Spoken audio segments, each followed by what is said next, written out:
Donald Trump is running for President of America and the President of America contest. Americans like Trump because he's got loads of money, which is sort of their version of being clever. I mean, he's built all these giant buildings and written his name on them so no one else can steal them. He's all over the news. Like, the news can't stop filling their screens with him, even though he looks sort of weird. I mean, he looks like a sort of guinea pig staring at you through the porthole on a washing machine. There's this amazing stuff on his head. It's not hair. It's like a sort of furry gas. It's like he was born with a squirrel's tail and he's brushed it over his head to pass among humans. As well as looking like a sort of biological car crash, he's got this gimmick. He says horrible things about people, totally slags them off. I never attacked him on his look, and believe me, there's plenty of subject matter right there. That I can tell you. He slagged off John McClane, who was a Vietnam War hero. He's a war hero because he was captured. I like people that weren't captured, okay? I hate to tell you. He slagged off loads of women. You've called women you don't like fat pigs, dogs, slobs, and disgusting animals. Your Twitter account... Only Rosie O'Donnell.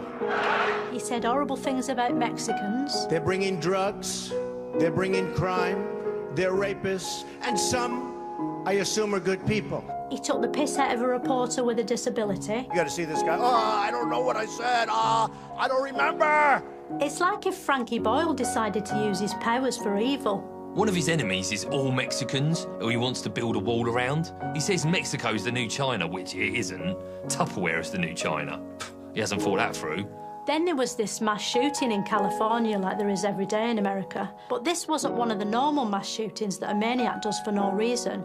This one was carried out by two maniacs for some ideological reason. I mean, it must be scary to think the terrorists have got so good at infiltrating America, it's almost impossible to tell them apart from your normal unhinged maniacs. I mean, you could be calmly minding your own business in the middle of an everyday mass shooting and suddenly realise it's a terror attack. Anyway, then Donald Trump said he'd ban all Muslims from entering the country. And suddenly, even though he'd been saying all these Hitlery things for a while, that was just too Hitlery for everyone. Donald J. Trump is calling for a total and complete shutdown of Muslims entering the United States until our country's representatives can figure out what the hell is going on. Basically, everyone said he was horrible. They started calling him a fascist and that he was starting to look and sound like a racist dictator. Like, even Dick Cheney went on the news and said it was wrong. And he's the bloke who invented filling Muslims with water till they say they're terrorists just to make it stop. Drop up the jab, drop up the jab, the drop the jab. Super Trump! A lot of pundits predicted that support for him would fizzle out after the summer. That doesn't seem to be happening. It's exciting watching footage of his rallies, thinking, oh, this'll be in a documentary in about 20 years' time with ominous music on it, and here's me watching it live. He says all these things that aren't true, and loads of his followers don't trust the media, so they believe whatever he says. So he can basically create his own mental reality and have thousands of people blindly agree with him. Actually, saying that out loud makes him sound sort of terrifying, but luckily he's also got silly hair you can laugh at.